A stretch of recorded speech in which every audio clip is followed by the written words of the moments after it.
Kudus. Amin. Bapa kami di surga, puji dan syukur kami panjatkan kepadamu atas hari baru yang boleh kami alami saat ini. Nafas kehidupan yang Bapa beri bagi kami.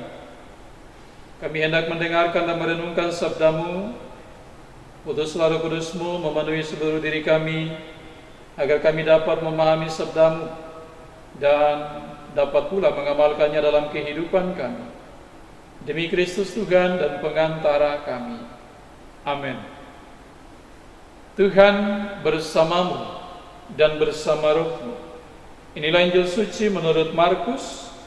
Dimuliakanlah Tuhan. Bab 4 ayat 26 sampai dengan 34. Lalu kata Yesus, beginilah hal kerajaan Allah itu, seumpama orang yang menaburkan benih di tanah. Lalu pada malam hari ia tidur, dan pada siang hari ia bangun, dan benih itu mengeluarkan tunas, dan tunas itu makin tinggi. Bagaimana terjadinya tidak diketahui orang itu. Bumi dengan sendirinya mengeluarkan buah, mula-mula tangkainya, lalu bulirnya, kemudian butir-butir yang penuh isinya dalam bulir itu. Apabila buah itu sudah cukup masak, orang itu segera menyabit, sebab musim menuai sudah tiba. Katanya lagi, dengan apa hendak kita membandingkan kerajaan Allah itu? Atau dengan perumpamaan manakah hendaknya kita menggambarkannya? Al-kerajaan itu seumpama biji sesawi yang ditaburkan di tanah. Memang biji itu yang paling kecil daripada segala jenis benih yang ada di bumi. Tetapi apabila ia ditaburkan, ia tumbuh dan menjadi lebih besar daripada segala sayuran yang lain, dan mengeluarkan cabang-cabang yang besar, sehingga burung-burung di udara dapat bersarang dalam naungannya.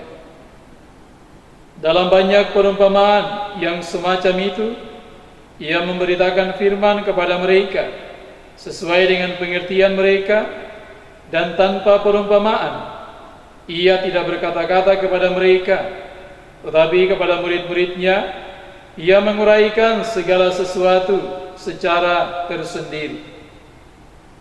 Demikianlah sabda Tuhan. Terpujilah Kristus. Bapak dan Ibu, saudara dan saudari sekalian yang dikasihi Tuhan, Yesus dalam kehadirannya di tengah dunia dan di tengah-tengah manusia, misi yang selalu Yesus bawa adalah mewartakan tentang kerajaan Allah. Dan buah-buah dari kerajaan Allah itu adalah kasih, sukacita, dan damai sejahtera. Saling menghargai, saling menghormati, saling menyapa, saling meneguhkan seorang akan yang lain dalam kehidupan. Hal-hal yang positif, hal-hal yang baik yang Tuhan inginkan, yang Tuhan kehendaki terjadi dan terlaksana dalam kehidupan kita manusia. Injil suci hari ini, Yesus juga menggunakan perumpamaan untuk menjelaskan tentang kerajaan Allah itu kepada orang-orang pada saat itu. Lalu kata Yesus, beginilah hal kerajaan Allah itu seumpama orang yang menaburkan benih di tanah. Lalu pada malam hari ia tidur, dan pada siang hari ia bangun, dan benih itu mengeluarkan tunas, dan tunas itu makin tinggi. Bagaimana terjadinya tidak diketahui oleh orang itu.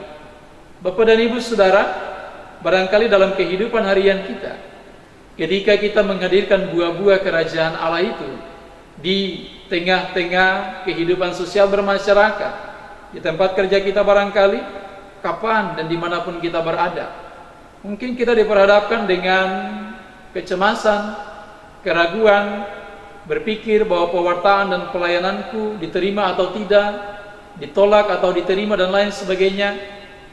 Bapak Ibu Saudara, ketika Tuhan mengingini, Tuhan menghendaki agar saya dan Bapak Ibu Saudara menjadi pelayan dan pewartanya, maka Dia akan senantiasa mendampingi, Dia akan senantiasa menyertai kita dalam kehidupan kita. Yang menjadi bagian saya dan Bapak Ibu Saudara, kita melakukannya. Bagiannya Tuhan, Tuhan juga akan melakukannya dalam kehidupan kita. Maka Bapak Ibu Saudara, kerjakanlah apa yang menjadi bagian kita dengan penuh sukacita. Lakukanlah apa yang menjadi bagian kita dengan penuh sukacita. Karena saya meyakini bahwa urusan menyempurnakannya itu adalah urusan Tuhan dalam kehidupan kita. Percayalah bahwa ketika kita menjadi pelayan dan pewarta Tuhan dalam kehidupan harian kita, pendampingan dan penyertaan Tuhan selalu ada bagi kita dalam kehidupan kita. Semoga Tuhan memberkati dan menolong kita. Bapa yang Maha Baik, syukur bagimu atas sabda yang sudah kami dengarkan, sudah kami renungkan bersama. Kuatkanlah kami dengan kuasa Roh Kudus-Mu, agar kami mampu untuk mengamalkan sabdamu itu dalam kehidupan kami. Kami percaya bahwa penyertaan dan pendampingan Tuhan selalu ada dalam hidup kami. Demi Kristus Tuhan dan pengantara kami. Amin. Tuhan bersamamu dan bersama rohmu. Semoga Allah yang Maha Kuasa memberkati saudara sekalian, keluarga saudara sekalian, Bapa dan Putra dan Roh Kudus. Amin.